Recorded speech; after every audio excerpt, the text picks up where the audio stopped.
కాంగ్రెస్ వాడికి శత్రువు ఇంట్లోనే ఉంటాడన్నది జగమెరిగిన సత్యం. ప్రతివాడు పక్కోడికి పక్కలో బల్లెమే.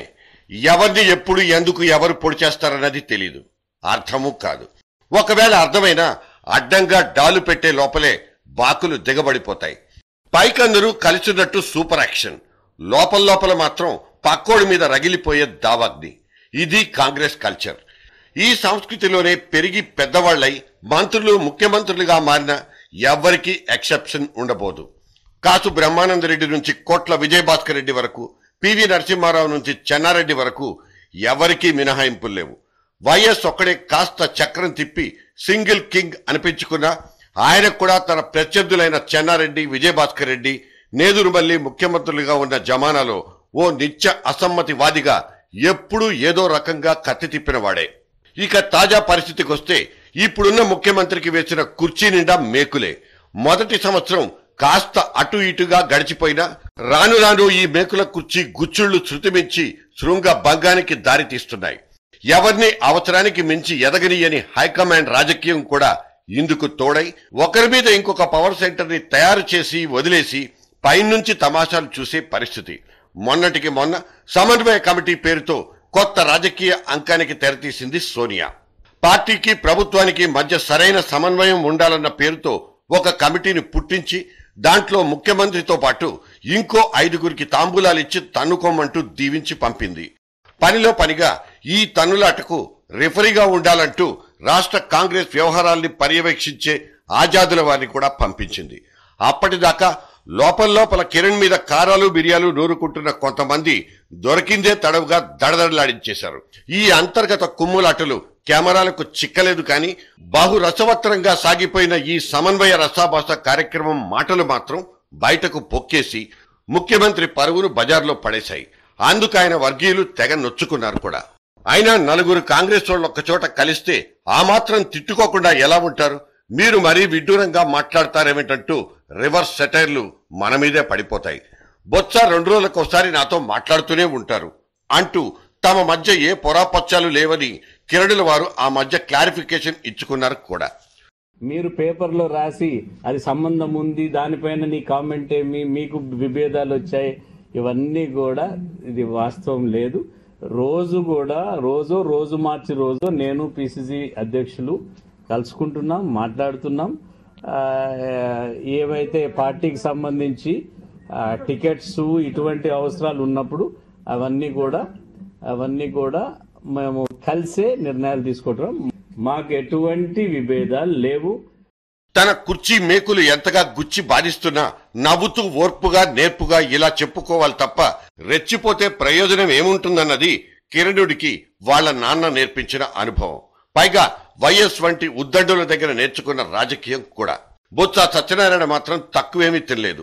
కీలెరిగి వాతలు పెట్టడంలో ఆయన గారి నైపుణ్యం తీసివేయదగింది ఏమీ కాదు. కొంతకాలం నుంచి మద్యం సిండికేట్ల మీద వరుస దాడులు చేయించింది ముఖ్యమంత్రిని మనస్ఫూర్తిగా నమ్మిన బొత్స బాబాయ్ అది తనని తన కుటుంబాన్ని ఇరకాటంలో పడవేసేందుకని తెలిసి కూడా ఇలా చెప్పుకొచ్చారాయన. నేను ఒక 3 రోజుల కిందట గౌరవ ముఖ్యమంత్రి గారికి ఒక లెటర్ ఇచ్చాను.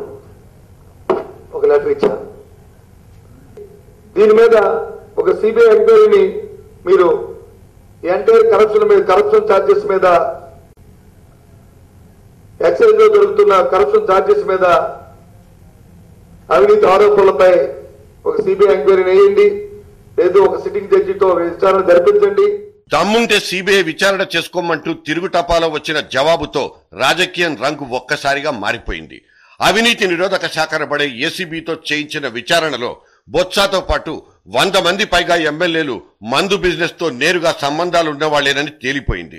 సదరు వార్తను మీడియాకు లీక్ చేయించి చేతులు దులుపుకున్న వాళ్లు ముఖ్యమంత్రి అనుచరులేనన్నది బొత్స వర్గీయులు సహజంగానే నమ్ముతారు. అసలు నిజానిజాల మాటలు ఎలా ఉన్నా మొన్నటి సమన్వయ కమిటీలో ఘాటైన విమర్శలు ఎదుర్కొన్న ముఖ్యమంత్రి రాజకీయంగా ఎదురుదాడి చేసి అవతలి వాళ్లను ఎన్కౌంటర్ చేయకపోతే ఇమేజ్ లాస్ అయిపోతుందని భావించే ఇప్పుడు తన మనుషుల్ని సదరు ఏసీబీ నివేదికతో ఢిల్లీకి పంపించారనే వార్తలు గుప్పమన్నాయి. ఈ నివేదికలోనే తమ వాళ్ల పేర్లున్నాయని అనుమాన పడిపోతున్న వాళ్లు ఇప్పుడేం చేస్తారో చూడాలి.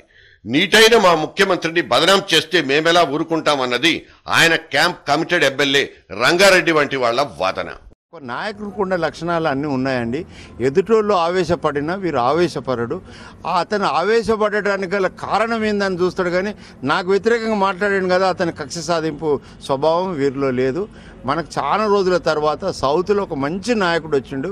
అతను కాపాడుకోవాల్సిన బాధ్యత పార్టీ సామాన్య కార్యకర్త నుంచి ముఖ్య నాయకుల వరకు ఉండాల్సిన అవసరం ఉంది.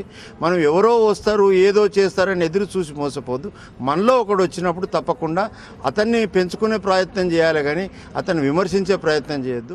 నోటితో నవ్వేసి నొసటితో వెక్కిరించుకునే విద్యలో ఆరితేరిపోయిన వాళ్లంతా కొత్తగా సాధించుకునే సమన్వయం ఏమిటన్నది అసలు ప్రశ్న.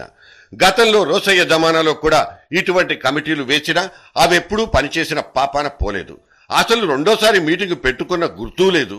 ఇన్ని విమర్శలు చెవిలో పడ్డ ఈ కమిటీ మాత్రం కాస్తంత పౌరుషం పెంచుకున్నట్లు అనిపించింది. ఈ డిప్యూటీ సీఎం ఎడాపెడా సీఎంను వాయించేసిన వార్తలు లీక్ అయిపోయాయి. ఇక సీఎం ఒంటెద్దు పోకడలు కష్టమేనని వ్యాఖ్యలు వినిపించాయి. సమన్వయం సంగతేమో గాని కనీస సఖ్యత కూడా లోపించిన వాళ్లంతా అధికారపు బండిని తలో దిక్కు లాక్కెళ్తే జర్నీ జరుగుతుందా?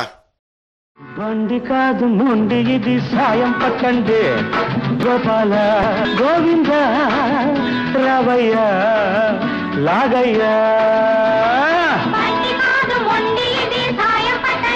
గోపాల